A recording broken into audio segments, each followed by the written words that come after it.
Hey everyone, Todd Milewski from the State Journal. Special guest tonight, Eric Vegoe, my buddy, here from Milewski Arena, 3M Arena at Milewski in Minneapolis.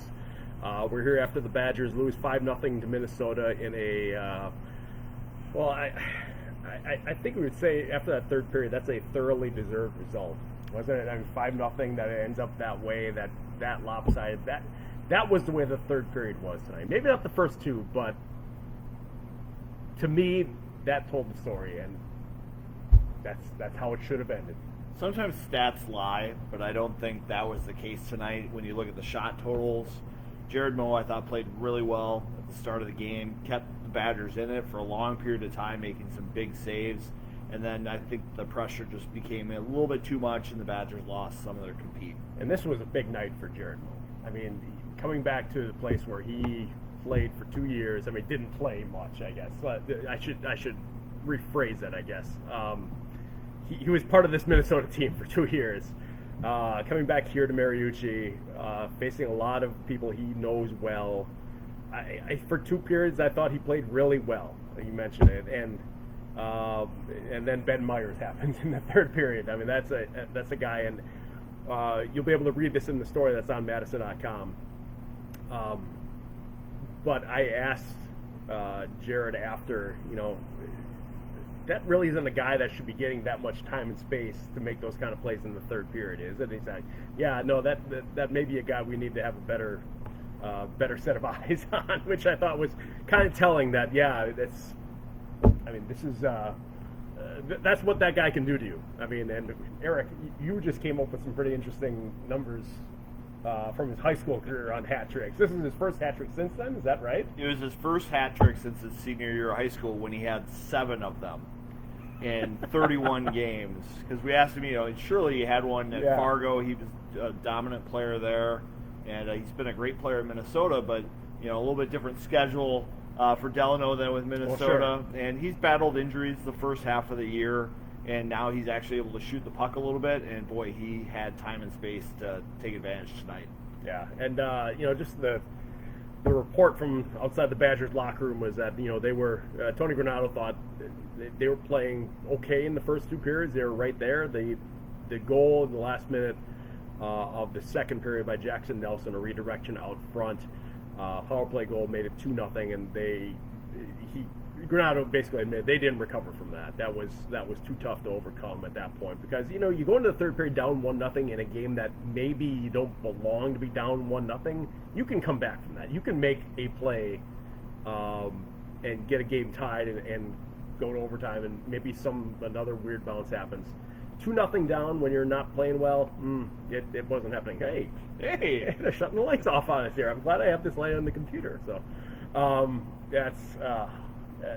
that really just felt like that crushed it at the end of the second period. Yeah, Moscow was worried about the way his team was playing, actually. He thought his team was turning over the puck a little bit more than they usually do, especially that freshman line centered by Huglin. He was worried about some long shifts that they were taking, that too many men on the ice penalty. I think if Wisconsin would have got one there, we have a different hockey game going forward, but it just never came. Yeah. All right, I'm going to answer a couple of questions here, and then we're going to get out of here, obviously, because they want us out of here. I can take a hint. Craig, if you're down there, turn the lights back on so we can get out of here, please. Tanner asks, who do you think the Badgers' best chance of beating in the Big Ten tournament? Michigan State?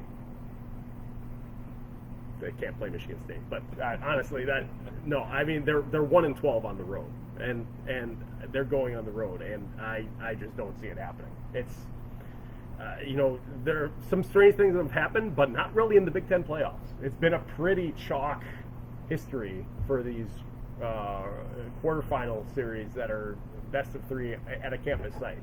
I don't think has anyone won one of those on the road? Maybe one. I can't remember off the top of my head, but.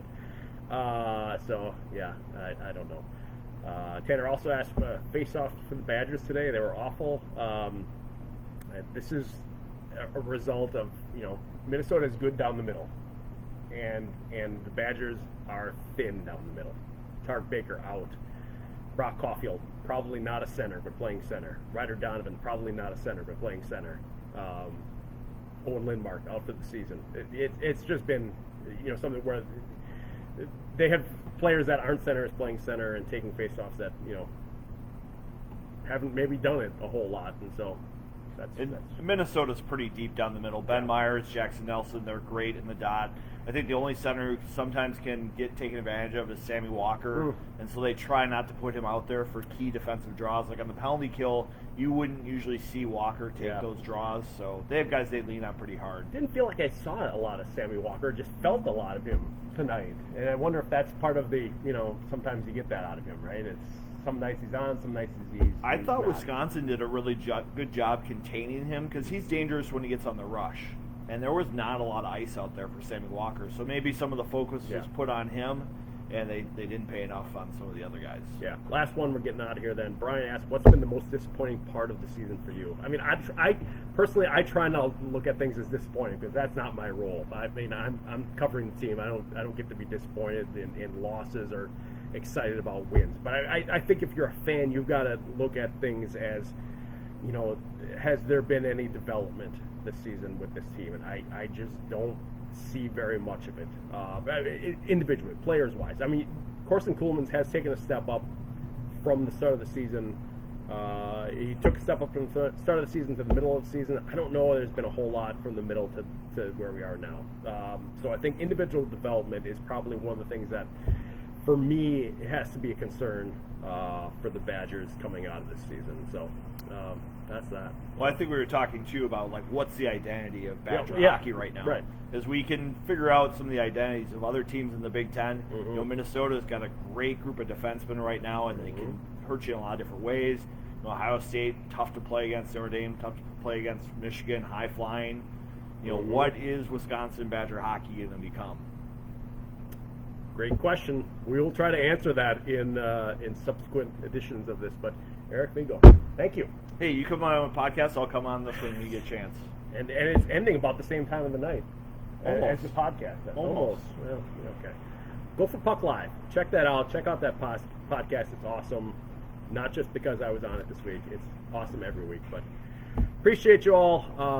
Check out the game story on madison.com. We'll have more after tomorrow night's last game of the regular season, and then we'll know where the Badgers are going next week. It's either Notre Dame or Ohio State, and right now it would be Notre Dame if I am working my math correctly, which don't count on that. We'll know tomorrow for sure. So just let's wait until then. Thanks, everyone. Have a good night.